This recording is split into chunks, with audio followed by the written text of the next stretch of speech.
Hi, and welcome to the second of our Maupin and Brar in Conversation episodes. I'm Jyoti Brar, and this week I'll be asking Harpal and Caleb to help us think about that most divisive of topics, immigration. But before we get going, Harpal wanted to make a small clarification about something he talked about in our last discussion when we were talking about India and the farmers' movement. Just a couple of corrections. I mentioned that there were going to be 3 elections in North Indian states, and one of the states I mentioned was Haryana. Actually, it's not Haryana, it's the small state of Uttarakhand. Secondly, Caleb asked me a question about the Socialist Unity Party of India, and I misunderstood as though he'd asked me something about CITU, which is the Centre of Indian Trade Unions, which is a CPIM-dominated trade union. And I said it had millions of members. It does have millions of members. And no party in India has millions of members. So that was my mistake. And the only thing I would say about the Socialist Unity Party of India is, one, it says India is an imperialist country. And there are a number of others added to it. So the whole world becomes a world of. And secondly, ever since the Indian independence, they have said that the stage of Indian revolution is socialist, whereas most Indian communist parties quite rightly believe it's a democratic stage where there would be a revolution led by the proletariat in alliance with the peasantry under the leadership of the working class to establish a democratic dictatorship of the proletariat and the peasantry. And so that's all I have to say. Great, thanks, Harpal. Now, just so you know, our connection is dropping a little bit, but because we can still hear you even when we can't see your picture very well. You're gone? No. Listen, we can hear you, so we're going to continue and hope that if your voice carries on coming, it doesn't really matter if the picture messes up a little bit. The voice is the main thing we're after. So Okay. We will continue for now and see what happens. Hopefully, the connection will stabilize. I'm going to ask Harpal to kick us off again this week, but as before, Caleb, anytime you feel like jumping in with a reflection or a question of your own, please just go ahead. So Harpal, I wanted us to talk first of all about the phenomenon of mass migration, because of course we know that human beings have always moved from before they were even Homo sapiens. It's not a new phenomenon for people to move from place to place, but the phenomenon of mass migration is relatively recent. Do you think you could talk us through a little bit what the causes are? Mainly, there are 2 causes. One is that people move from one place to another within the country's frontiers, or from one country to another in search of living. The main reason is an economic one, and the second reason is persecution. That sometimes persecution drives people from their territories, from their countries to other countries. These are the 2 main factors for migration. You only have to look at what's been happening over the last 60, 70 years. There's a huge amount of migration that is very much connected with the question of poverty. Imperialism has so devastated its former colonial dominions that these people cannot find a living in their countries of origin, and they move, therefore, in search of food. And then, of course, there have been a lot of imperialist wars which have driven hundreds of thousands of people out of their countries. Since the collapse of the Soviet Union, there has been endless imperialist war by imperialist powers against oppressed nations. You had the breakup of Yugoslavia, which led to a number of wars. Then you had, of course, the invasion of Iraq in 2001. You had the invasion of Afghanistan. And this has, of course, driven huge number of people out of their countries to seek protection somewhere else.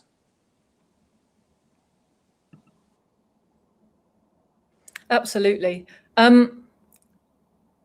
There's something that often comes up when you talk to people on the left now, which I think is worth looking at and clarifying a little. And that's this question of how we should, as workers, understand the phenomenon of mass migration.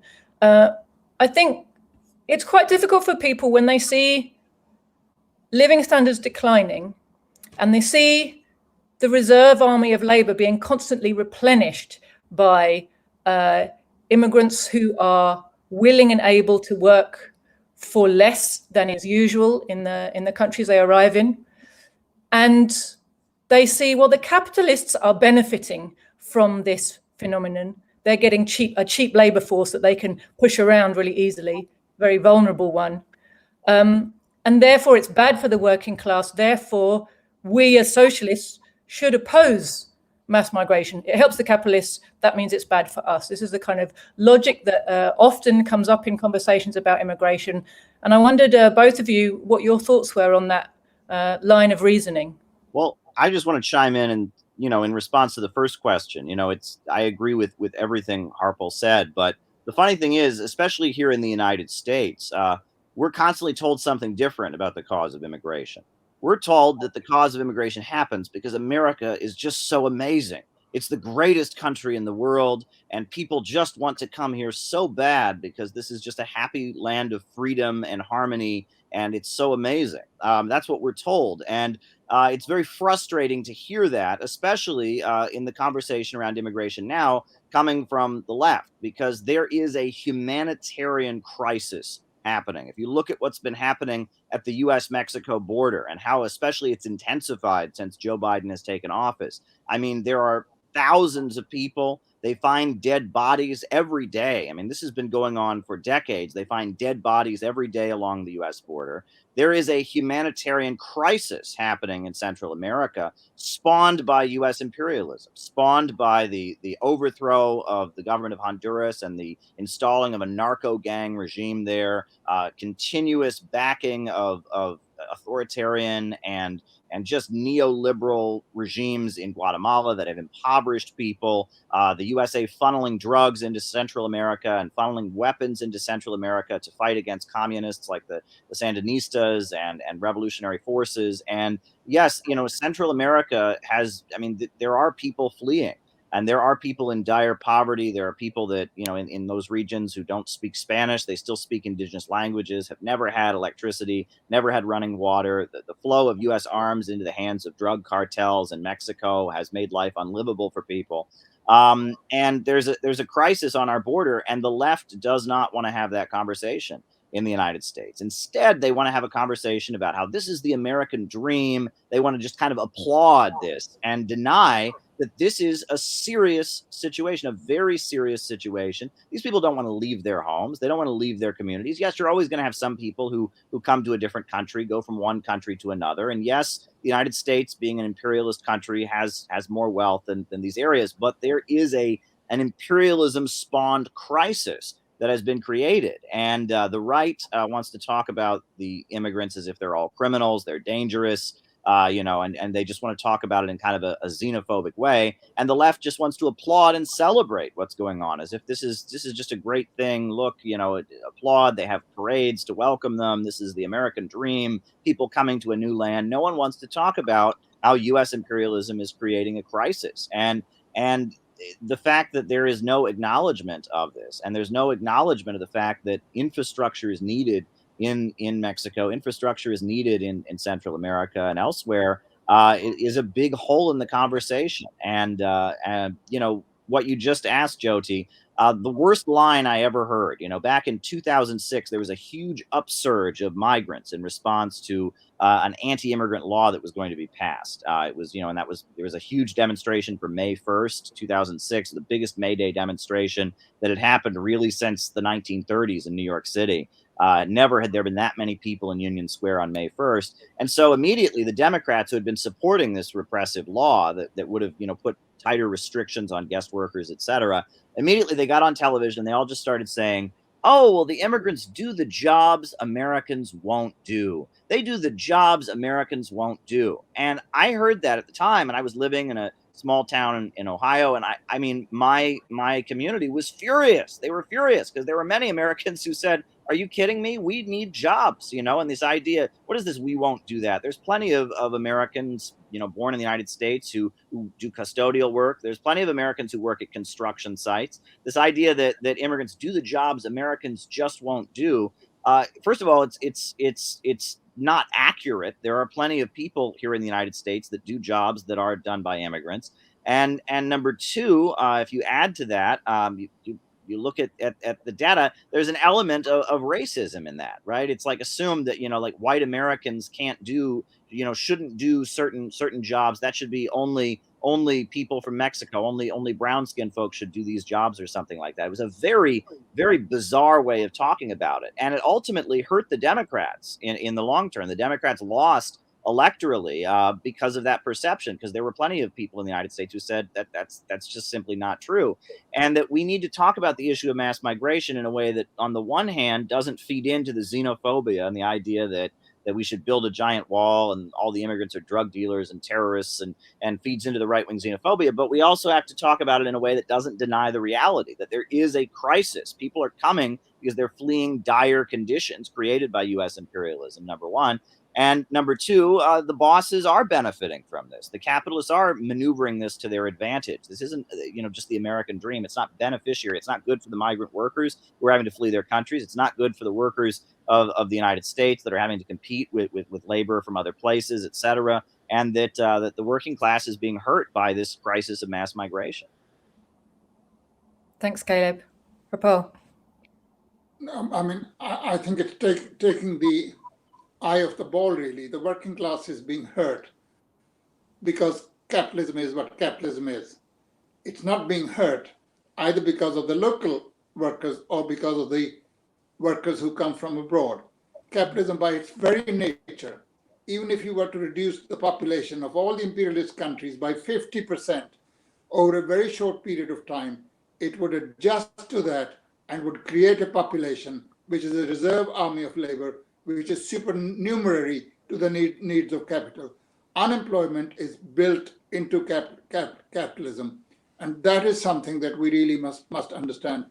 Secondly, even if we were to accept the argument, just for the sake of argument, America is that wonderful place, everybody wants to go there.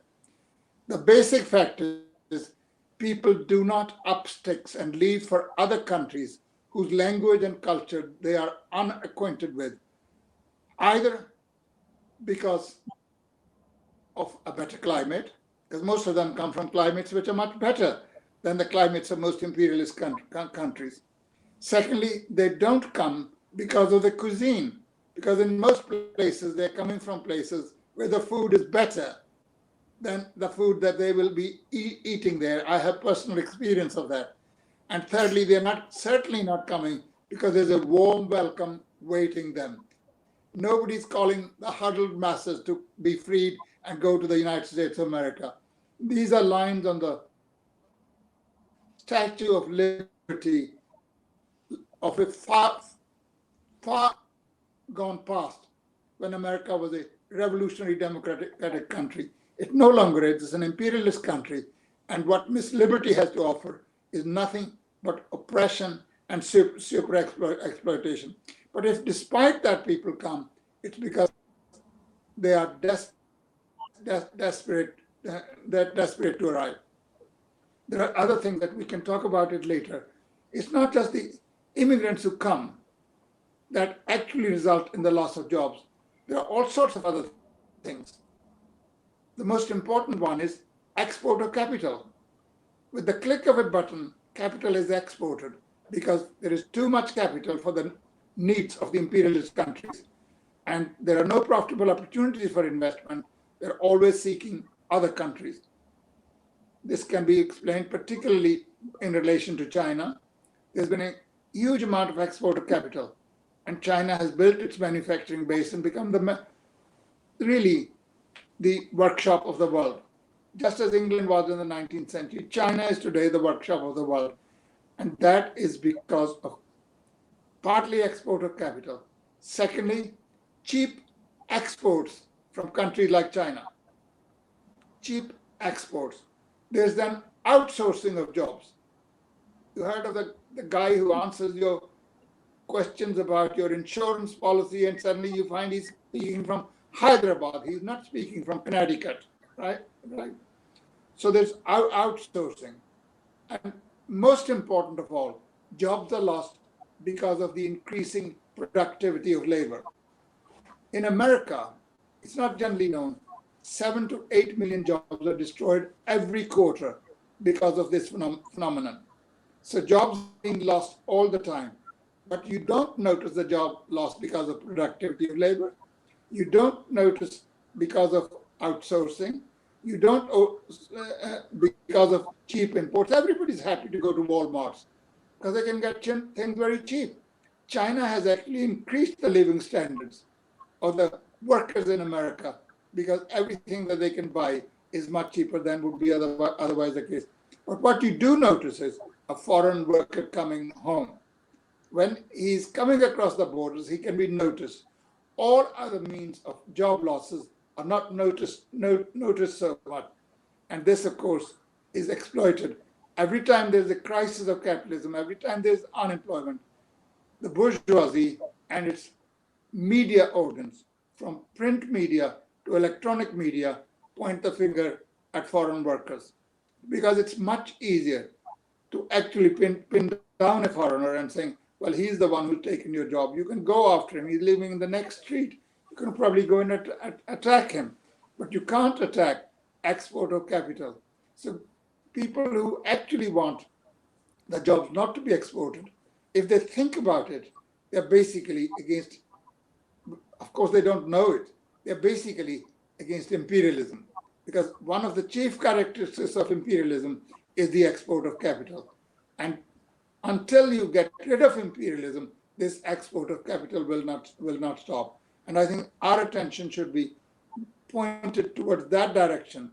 Insofar as it's within our power, we should bring to the working class this particular knowledge that it's capital, it's workings, it's hankering after more and more profits all the time, which is the cause of the misery of the working class. Nothing else. It's not the fellow workers living abroad, sending cheap exports, or the fellow workers who come from abroad to earn a living here who are our enemies. And I think we should give up the habit of designating some of these imperialist parties as the left. I mean, like the Democrats in America are called the left. They're not left. They're more reactionary, if that's possible, than the Republican Party. They're liberal imperialists, which means they want intervention everywhere. They are going with a hammer, and their answer to any problem is that they treat other people as nails, and they can hammer them. War after war, austerity at home, and war abroad. And that's what they indulge in, and they serve, of course, monopoly capitalism. That's basically what's happening.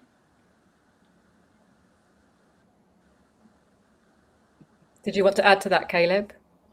Oh, well, I mean, I'm in agreement largely with what was said, and that it's weird because the capitalists have it both ways. With the Democrats and their narrative in the United States, and I know things are different in UK politics, but with the Democrats, on the one hand, they get this, this push for, yes, bring in more folks, globalization, more export of capital, more interventions to destabilize countries, more U.S., export of weapons and destabilization of Central America, et cetera.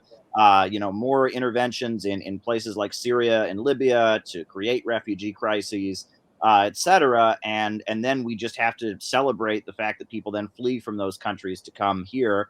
And that's the Democrats. And then on the Republican side, when those people do come, oh, they're terrorists, they're rapists, they're drug dealers. Okay, so when they come here, they're more under the gun, they're more terrified and easier to exploit. And so, they're talking. It's basically a good cop, bad cop routine, where at the end of the day, they get what they want. On the one hand, migrants and refugees keep coming, and we continue to have the humanitarian crisis that is driving them on the one hand. And on the other hand, when they do come, they live in the shadows. They're terrorized. They can't organize and fight for their rights. There's raids in their neighborhoods. There's political repression. U.S. workers are stoked up to be bigoted and hateful toward them. So the bosses win either way. There are divisions, I would say, in the ruling class here in the United States, and sometimes this debate about migration will get to some divisions. For example, one of the issues that I think was a division in the ruling class, where we saw when Donald Trump first took office, they made a big deal out of it, what they called his Muslim ban. Well, it wasn't a ban on Muslims. Many Muslim countries were not affected. Indonesia, for example, is a very Muslim country. It wasn't affected by it. But what was going on was that these countries that Donald Trump was banning visas from were countries where there are conflicts going on. And he was essentially taking the ability of American intelligence to bribe people with visas away. And so people in Syria, people in Iraq, people in Yemen, who basically the way the United States gets them to do their bidding is it bribes them and their family with visas to come to the United States. Well, Donald Trump took that bribe away. And that was infuriating to American intelligence. And they were just very angry about this because this is their soft power bribe that they've been using. And there are some differences in the ruling class about issues like this, about how how the United States relates to forces in the Middle East, bribes them with visas to come to the United States, etc.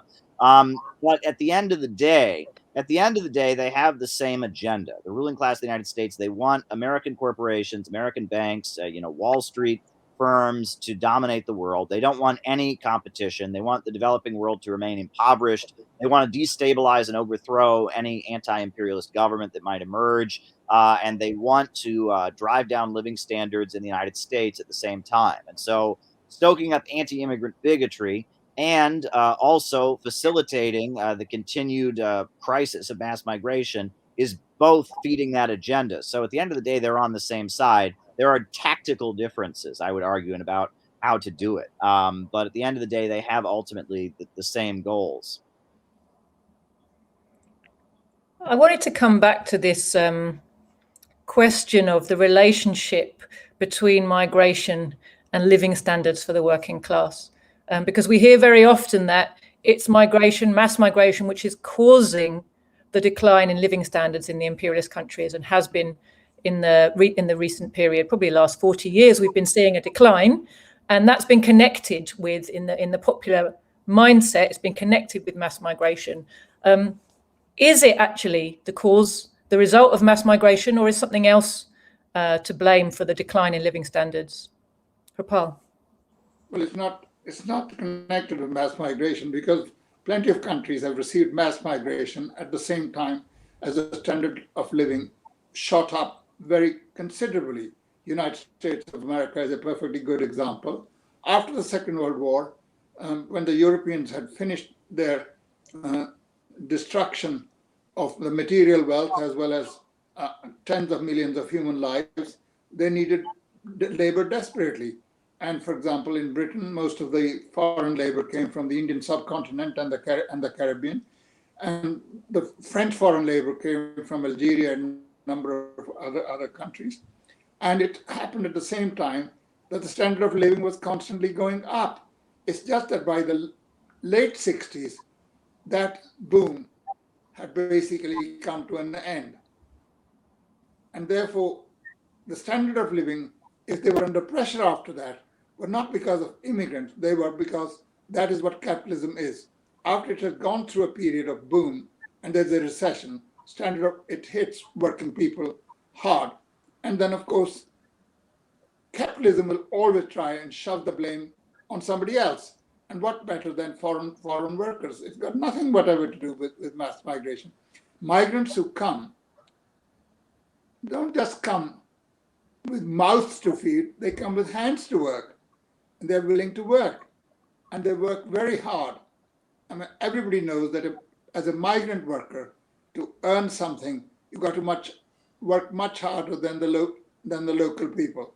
So it's not as though you come to a life that offers luxury and you're living in a 5-star hotel while local workers work and bring you your breakfast, lunch, dinner. That is not the case. So I think the blame should go where it really belongs. That capitalism cannot go through a constantly ascending curve of economic prosperity. Once the markets are glutted and they can't sell, then there is a recession. Because under capitalism, one of the very first conditions for any production to take place is that the means of production should be converted into capital. It's only when they're converted into capital has capital any use for them. And once they can no longer be converted into capital because the markets are saturated, then in those circumstances, there's a recession. No capitalist produces for the sake of production.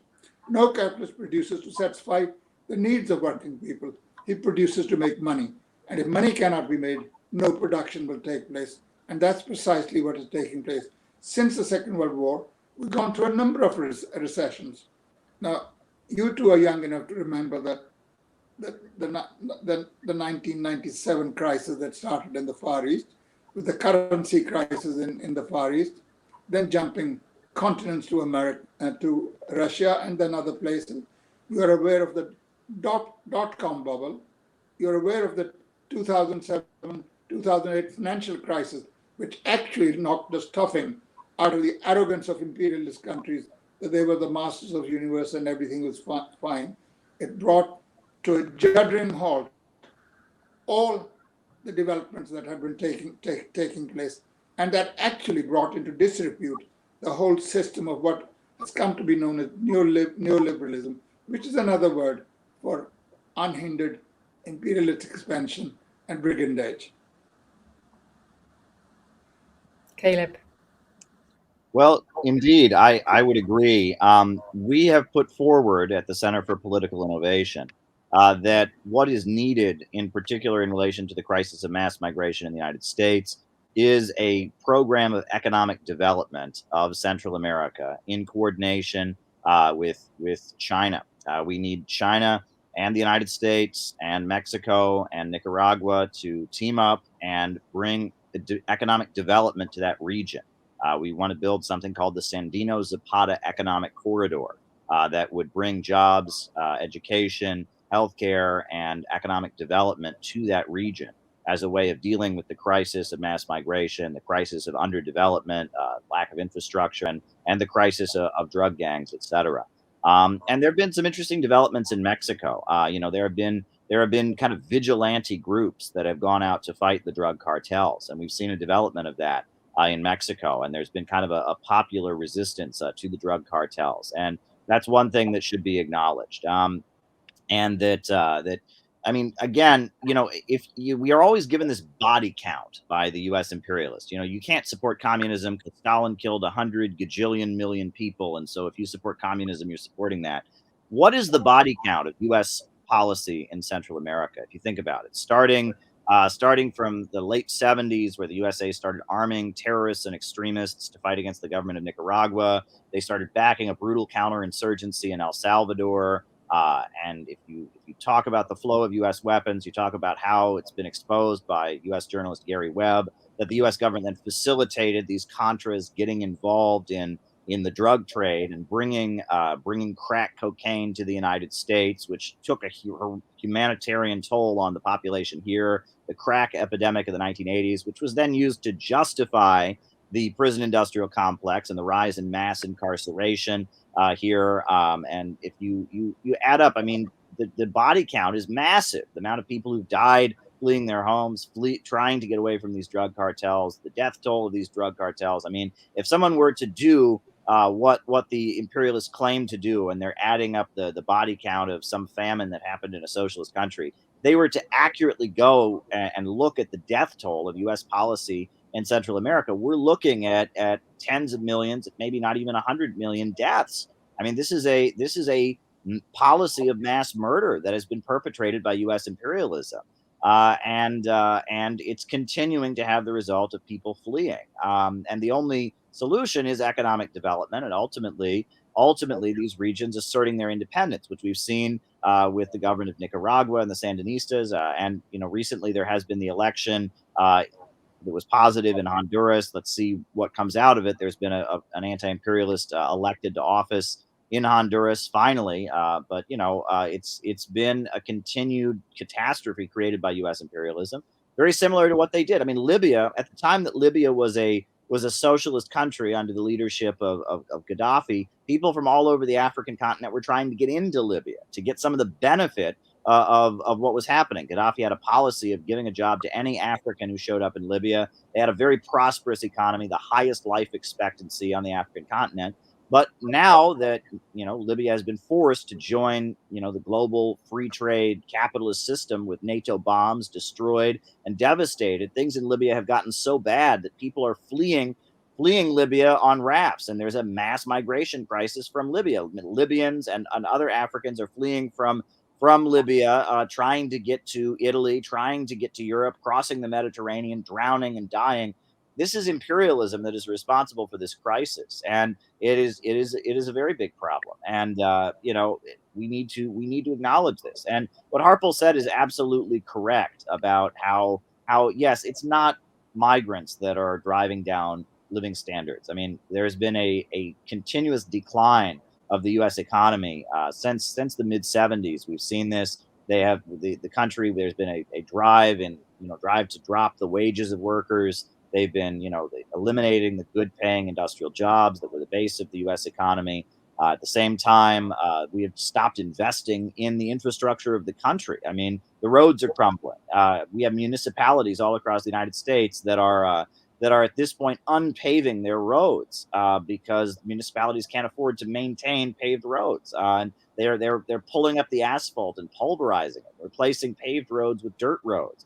The water treatment facilities are falling apart. The power plants are crumbling. Last winter in Texas, we saw the power grid just collapse under the weight of this. So it's not migrant workers that are doing this. It's the imperialists are transitioning to a global low wage model. They're kind of demolishing the domestic economy of the imperialist countries. And for a long time, what maintained imperialism effectively was this labor aristocracy, this layer of well-paid workers in the homeland who had a higher living standard, and they were thus then loyal to empire. And in the 1950s in the United States, the labor aristocracy was very huge. There was a big layer of working class people in the homeland who were, steel workers, auto workers, various industries. And because they had such a high living standard, they were big supporters of war and empire. But now the imperialists have determined that because of technology,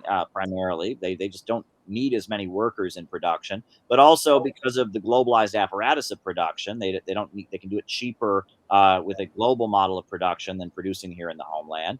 They don't need the labor aristocracy anymore. So we're seeing the demolition of this industrial middle class, they call it. It wasn't middle class, it was well-paid workers, labor aristocrats. We're seeing that being demolished as they're transitioning to a new stage of imperialism. And so living standards are going down, and the crisis of mass migration accompanies this, but it's not the cause. It's yet another symptom of the transition to this global low-wage economy that the imperialists are developing. And I think among the Trump camp, a lot of the workers on the Trump camp who are taken in by this anti-immigrant bigotry, anti-Islamic bigotry, there is, despite their bigotry, there is kind of an awareness of this. They see this. They see what the bosses are doing, how they are driving down living standards. And it's the duty of us Marxists to say, yes, and the problem isn't immigrant workers. The problem is global capitalism. And yes, your communities are being destroyed. And we have the same interest as the immigrant workers and the workers in other countries who are fighting against capitalism and imperialism. And to hijack the working class anger we're seeing across the United States in response to the devastation of the country. Paul, you want to come on any of that? Well, yes, Caleb's basically really, I think, answered his own question because it's just basically very idealistic to believe that America will join hands with China or any such country to develop these countries. It's not the job of imperialism to develop countries. It's the job of imperialism to work for the maximization of profit. That's what they will do. If they, as Stalin said, if they have to resort to hand labor, they will do it. If they have to improve productivity, they will do that. Whatever will serve their purpose. They're not interested in any such thing. I do not know the exact number of deaths that American imperialism has caused in Latin America, but they've been there for 200 years. So it's going to be considerable because there's no government there which is safe under the watchful eyes of our Uncle Sam. But I can remember from my own life, they've killed 4 million Koreans, until the North Koreans are supposed to be the aggressive ones. They've killed 4 million Vietnamese. They've killed over 1 million Iraqis. They've caused hundreds of thousands of deaths in Syria. They're causing tens of thousands of deaths in Yemen right now. And the list carries on. And then they, of course, commit various crimes through their local flunkies, like Israel does on their behalf, regularly bombing neighboring countries, regularly killing Palestinian people, incarcerating, including 4, 5, 6-year-old children. That's what imperialism is capable of doing. It's good at destruction. You know, throwing a bomb and destroying it. I mean, it's like the mafia. You, on the one hand, run a bombing section which bombs places, and then you've got a builder's contractors who go and take the contract to build it up. That's what the Americans and the other imperialist countries do. They destroy countries, and then they bid for contracts to rebuild. No sooner have they been rebuilt than starts another bombing campaign. The only way out of that is revolutionary struggle on the part of the oppressed people to overthrow imperialism, like the Chinese did, like the Vietnamese did, like the North Koreans did, and so forth. Only that way can you improve the lives of local people. You get the country out of the clutches of imperialism, and you have an independent course of development. You cannot rely on imperialist countries to improve living standards. That's not their job. As Lenin said, there would be no surplus of capital if capitalism could improve the living standards of the ordinary people. But it's not in the business of doing that.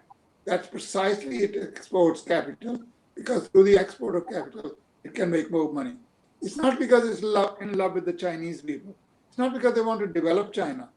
The only way they could make money was by taking production facilities there. Incidentally, the result of it has been horrifyingly bad for US imperialism, because they've suddenly woken up, hey, we thought they were constantly going to produce cheap goods and they were just going to be subservient to us. But the Chinese have developed their own productive capacity.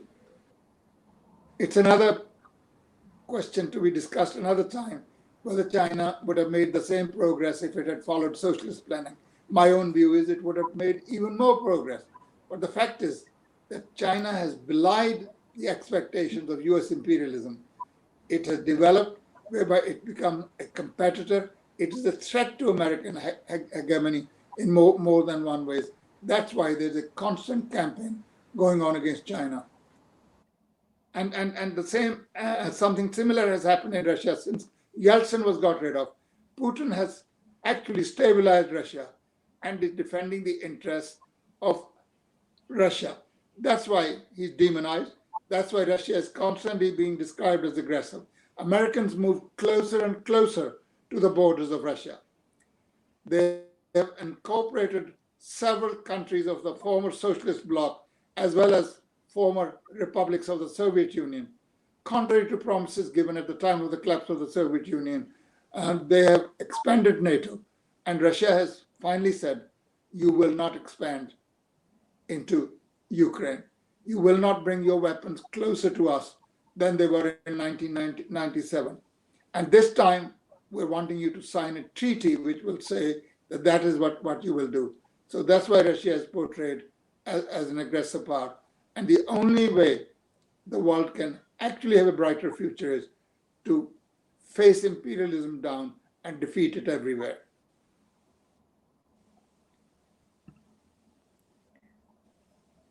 So coming back to, thanks, Rapal. Coming back to the question of migrants and jobs, Caleb talked a bit about this earlier, this statement we get that migrants do the jobs that no one else wants to do. So I wondered if you can tell us, if you know, if you remember, who used to do the jobs that we're told only migrants can do now? Well, no, I think the local people can do the jobs, but they want local rates. But the thing with migrants is they can be had on the cheap. Just as one time you could have women on the cheap. You know, if men were proving difficult, you employed women and children. This is the whole history of capitalism, that you will find cheaper materials for exploitation. And if they can be had, then you can always say men don't want to do the job. Maybe they don't, but they want a proper rate for the job. And the Europeans will do those jobs, provided there's a proper rate. But if you actually are going to pay a European the same rate that you pay to an illiterate janitress from Bangladesh, then you're not going to get the local people to do the job. It's not worth their while getting out of their house to do that. It's not worth it. But all the things that are going on about immigration, one of the things which we should never lose sight of it, there is something truly world historic and progressive about migration. It brings people of different countries together. It breaks down breaks down national narrow-mindedness. It brings people closer to it. And as Lenin quite rightly said, New York is a city that grinds workers from all nationalities into Americans. And what is taking place, what was then taking place in New York, takes place in every big city in the world, in every large factory in the world, where people are brought together, thrown together, and they learn solidarity with each other. And that's why Lenin said, when workers are going from backward countries to imperialist countries, it is the job of the local working class leadership to enlist them into trade union work, to enlist them into political parties locally, because they bring with them not just backwardness and poverty, they also bring with them some really radical and revolutionary traditions, which can inject some blood into the working class movement, just as the Irish did in Britain in Marx and Engels' day, and other workers have done since then. They are militant, and if you look at the strikes in Britain, for instance, you will not find a single strike that has been betrayed by workers from ethnic minorities. They fight to the last, but there are plenty of fights that they wage which have been deserted by the trade union movement. But then the trade union movement does the same to the locals. The miners' strike in Britain was not defeated by the Thatcher government. It was basically defeated by a combination of the Thatcher government, the trade union movement in Britain, and the intelligence services. There was a kind of unholy alliances against the mine workers' union in this country. So what we have to do is to actually inculcate in the workers the spirit to fight for a revolutionary change in society, for socialism. That is the only thing we have to offer. We've got nothing better to offer than that. That's beautiful. And you've brought me on really nicely, Harpal, to the next question. So I'll pass it over to Caleb to expand a bit more as well on the part that the trade unions have played in all this. You know, as Harpal was kind of indicating there, you know, rather than enlisting immigrant workers into the unions and making sure it wasn't possible for them to bring down the pay and conditions locally, it seems to me that they have in fact helped to fuel the divide between the native and the immigrant workers. Certainly that's been our experience here in Britain. I wonder if you could tell us a bit about that in the States. Well, in the United States, the labor movement is particularly weak. I mean, it is far weaker than the labor movement in the UK, I would assess. I mean, at this point, you know, if workers are in unions, they're almost guaranteed to be government workers. You know, teachers tend to be in labor unions. Federal employees tend to be in labor unions. But aside from some key industries like steel manufacturing, automobile manufacturing, unions in the United States are just extremely weak. Part of this is due to the fact that the labor movement has just basically decided to use its resources to elect the Democratic Party rather than to actually organize workers. The last time there was a big victory where a major corporation was forced to sign a union contract in the United States was in the 1990s when UPS was unionized by the Teamsters. The Teamsters, the International Brotherhood of Teamsters Union, successfully forced UPS to sign a union contract. That was a huge victory for the labor movement. And the Clinton administration responded to it by going after Ron Kerry, the leader of the Teamsters Union, and basically barring him from any union activism, and using the government to go after him and purge him from the Teamsters Union. Now the teachers unions of Chicago won a victory during the election of Barack Obama. They made a point of having the Chicago teachers strike, which was pretty big, which was quite a mass mobilization, and they were able to kind of push back against Rahm Emanuel, who was the mayor of Chicago, who was also somebody very close to U.S. President Obama and part of the Obama machine, and tied in with the Israeli military and such. And so that we saw that upsurge, that happened in Chicago. But other than that, we see quite a weak labor movement. And part of this is part of the fact that the labor movement has just become a wing of the Democratic Party. One of the most frustrating examples we've seen recently is that now, Amazon is this huge employer that viciously exploits its workers, subjects them to dangerous conditions.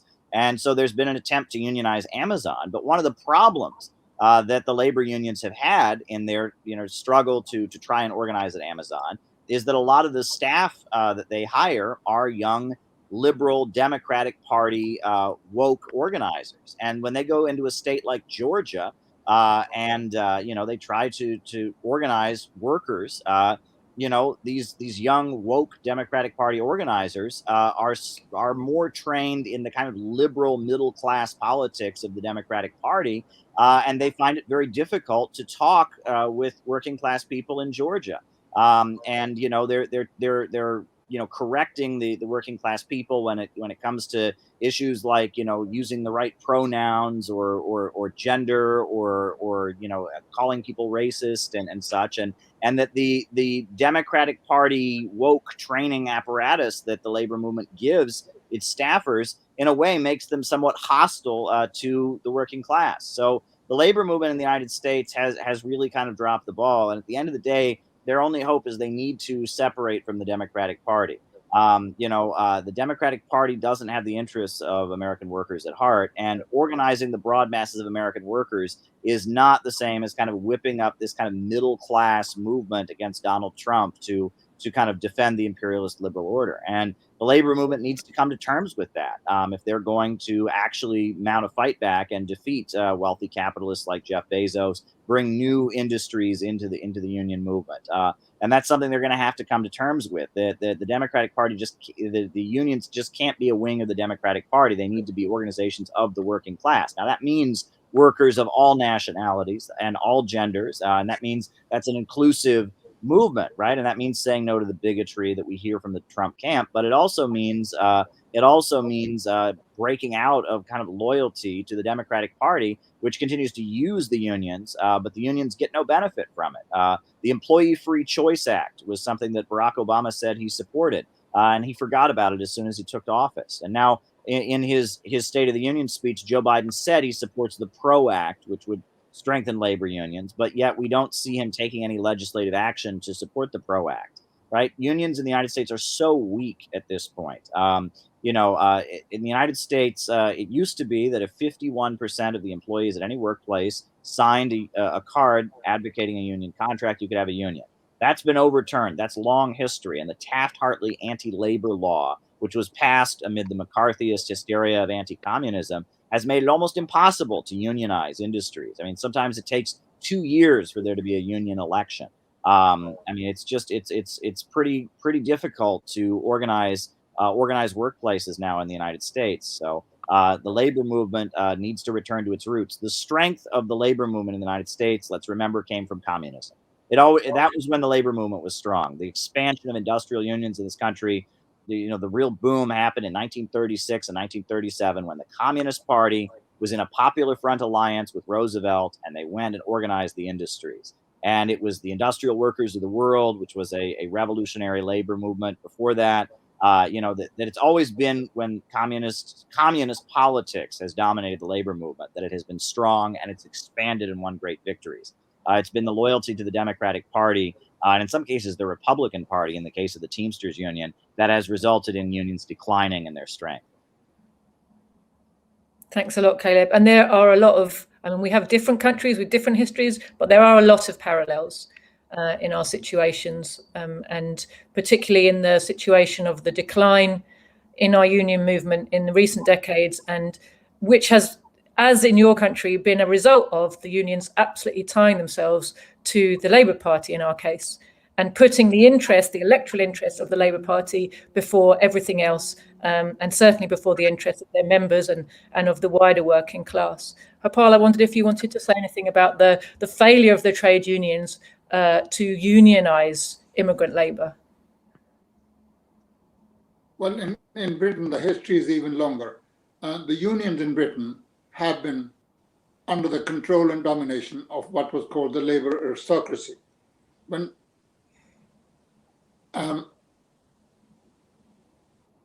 Britain hasn't had, once the Chartist movement was defeated in the middle of the 19th century, then it was followed by Britain's domination in the era of colonial possessions, Britain's domination of the world market, and the British bourgeoisie was able to make certain compromises and grant the British working class a standard of living which they haven't had since then. As a result of it, no working class party arose till the end of the 19th century because the labor aristocracy were working in alliance with the liberals. And Marx and Engels described this leadership as bribed working class leadership. And they were hated for saying so. And in the end, toward the end of the 19th century, there were strikes, and strikes were against employers who happened to be members of the Liberal Party, top-notches in the Liberal Party. And therefore, the labor aristocrats decided to have a separate representation in Parliament, and they started what was called the Labor Representation Committee, to have working class members in Parliament. And from 1906, it adopted the name of the Labour Party. So Labour Party took over from where the Liberals left. But basically, the trade unions have been under the control either of the Liberal Party or of the Labour Party, i.e., basically under the control of imperialist-minded organizations.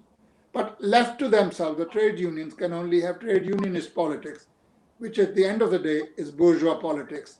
And therefore, as Caleb rightly pointed out, that one time that the unions in America have had some successes was when the communists were on the upgrade, when they were making some progress. So wherever you look, without the revolutionary leadership of the working class, the trade unions by themselves, left to themselves, can only work for 2 cents more for every hour than anything more than that.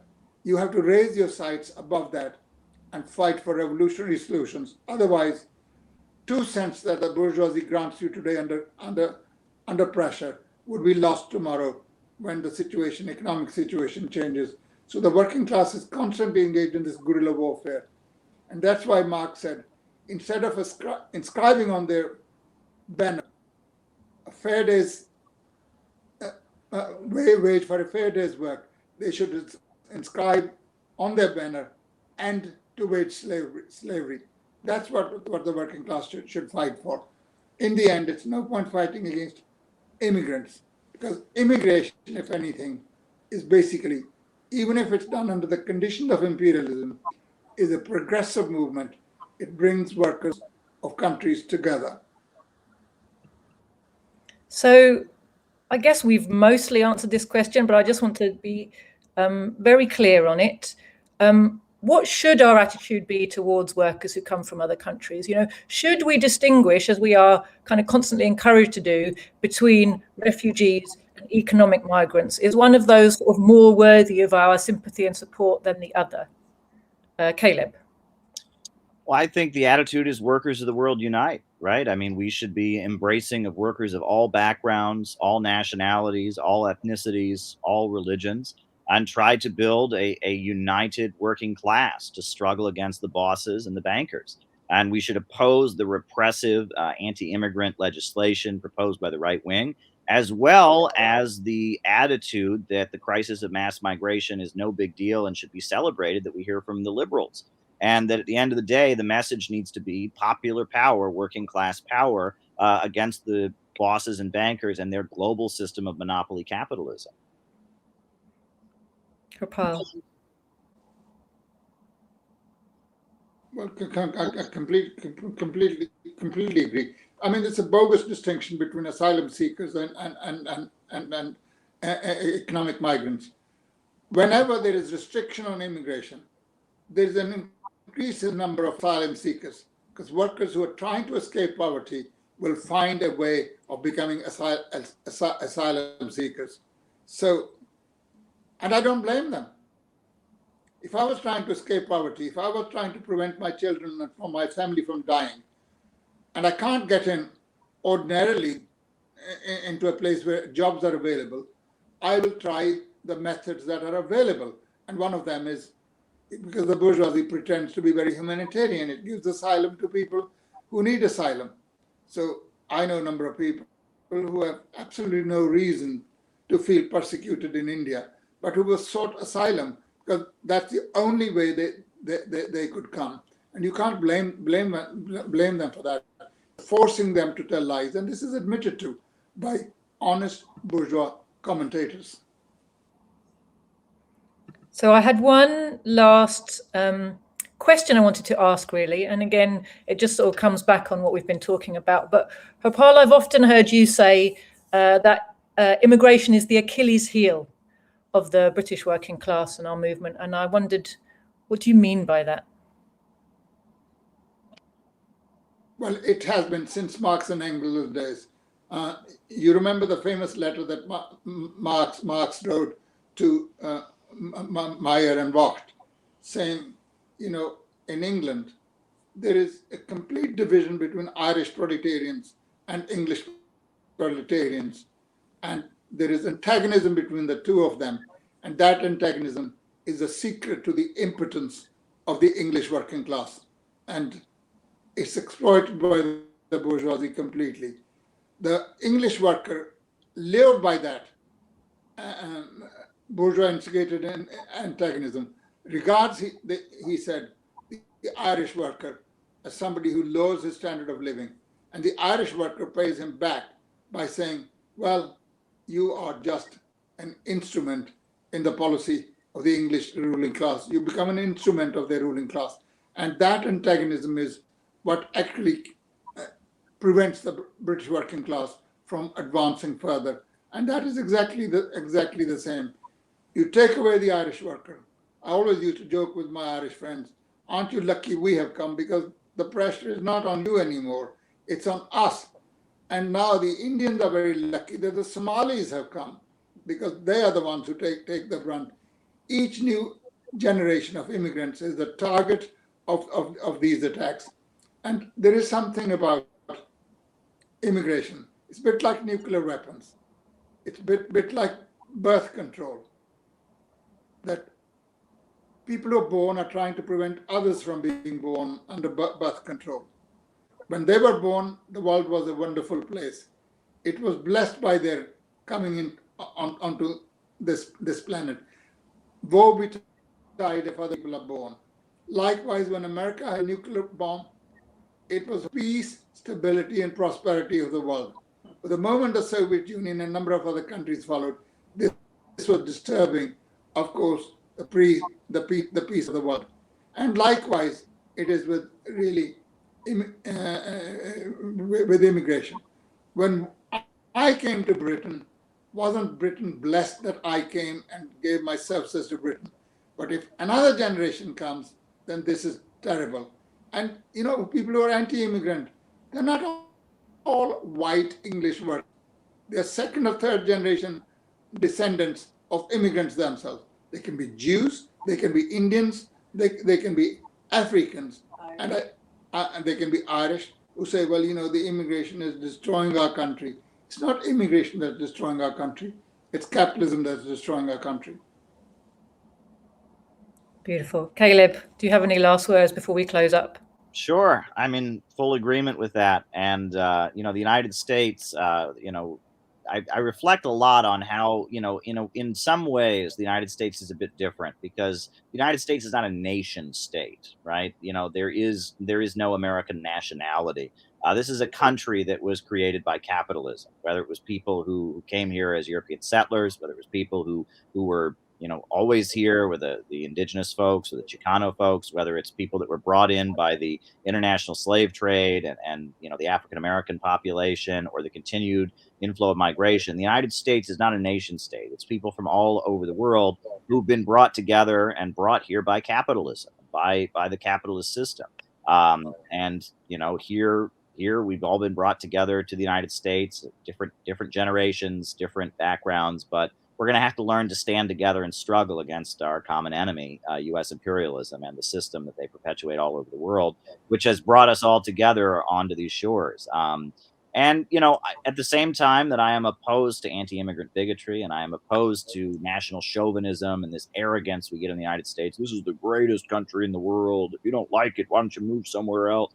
I'm opposed to that. But I argue that we socialists and communists are the true patriots because it's only by dismantling capitalism and imperialism, it's only by getting rid of a system that puts profits over people that we can build a better life here in the United States, and that the fate of the United States and its working class is inevitably tied up with the struggle of workers across the planet. And we shouldn't be going to working class communities and saying, we want to burn it down, we want to destroy it. Instead, we should have the attitude that, no, as socialists, we want to make your life better. As people struggling against capitalism and imperialism, we want to make your life better. If you truly love your country, you must be an internationalist and want to stand in solidarity with the working class around the world. There is no contradiction between patriotism and internationalism. To truly love America, you must be an internationalist and a socialist. To truly be an internationalist, you want to make life better in your own country by dismantling imperialism.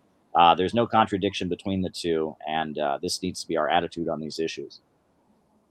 Lovely. Thank you, Caleb. And I guess my closing thought really for our listeners, our viewers, is really, if you want to understand why our ruling class and their media talk so much about immigration, you just have to realize how important it is and has always been to them to keep us divided, because our strength is in numbers, our strength is in unity. And so the most important weapon of our rulers is tactics for division.